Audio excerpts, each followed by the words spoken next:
ہماری کہانی چل رہی ہے حضرت نوح علیہ الصلاۃ والسلام۔ اس کے دو حصے آپ سن چکے ہیں، آج ہے اس کا تیسرا حصہ۔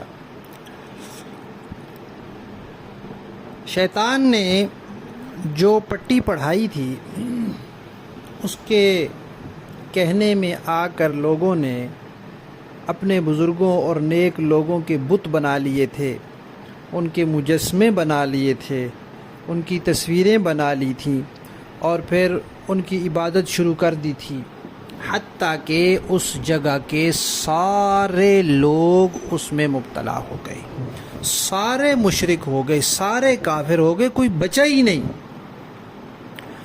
تو پھر اللہ تعالیٰ نے نوح علیہ السلام کو بھیجا۔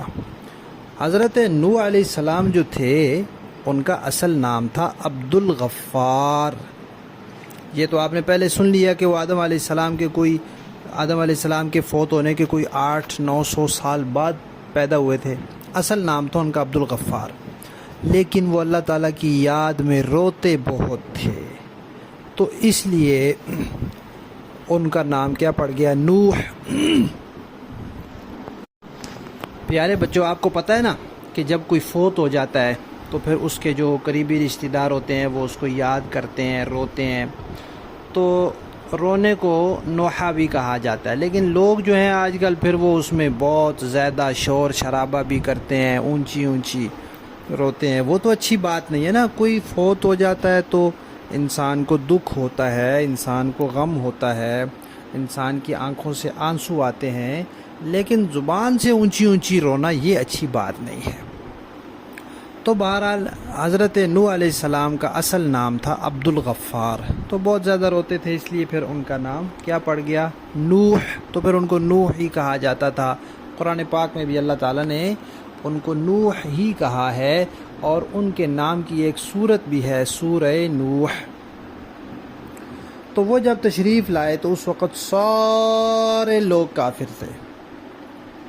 نوح علیہ السلام وہ پہلے نبی ہیں جو کافروں کو لا الہ الا اللہ کی دعوت دینے والے ہیں، توحید کی دعوت دینے والے، اس لیے کہ ان سے پہلے تو کافر تھے ہی نہیں۔ پچھلے انبیاء، ان سے پہلے جو نبی آئے، آدم علیہ السلام آئے، شیس علیہ السلام آئے، ان کے ہوتے ہوئے تو کافر تھے ہی نہیں۔ کافر ہوتے پھر وہ ان کو لا الہ الا اللہ کی اور توحید کی دعوت دیتے۔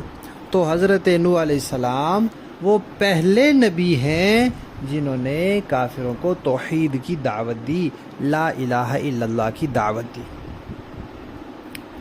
اور ایک بات اور، وہ یہ کہ اللہ تعالیٰ نے جو نبی بھیجے ان نبیوں میں سے کچھ نبیوں کو اللہ تعالیٰ نے خاص مقام دیا ہے، خاص درجہ دیا ہے، تو ان خاص درجے والے لوگوں کو رسول کہتے ہیں۔ پیارے بچوں، نبی جو ہیں وہ تو تقریباً 1,24,000 کے قریب ہیں۔ پکا تو اللہ تعالیٰ کو پتہ ہے کہ کتنے ہیں، لیکن قریب ہے، 1,24,000 کے قریب۔ اور ان میں سے رسول کتنے ہیں جن کو اللہ تعالیٰ نے خاص مقام دیا ہے، خاص مرتبہ دیا ہے؟ وہ ہیں 313۔ نبی کتنے ہیں؟ 1,24,000 تقریباً، کم بھی ہو سکتے ہیں، زیادہ بھی ہو سکتے ہیں، اللہ تعالیٰ کو پتہ ہے۔ اور ان میں سے رسول کتنے ہیں؟ 313۔ تو حضرت نوح علیہ السلام پہلے رسول ہیں۔ نوح علیہ السلام سے پہلے جو تھے وہ نبی تو تھے، آدم علیہ السلام نبی تھے لیکن وہ رسول نہیں تھے، شیس علیہ السلام نبی تھے لیکن وہ رسول نہیں تھے، نوح علیہ السلام نبی بھی تھے اور رسول بھی تھے۔ تو اس طرح اس دنیا کے اندر سب سے پہلے رسول حضرت نوح علیہ السلام تھے۔ ٹھیک ہے، پھر کیا ہوا؟ پھر انشاءاللہ ہم کہانی کے اگلے حصے میں سنیں گے۔ حضرت نوح علیہ السلام والی کہانی کا تیسرا حصہ ختم۔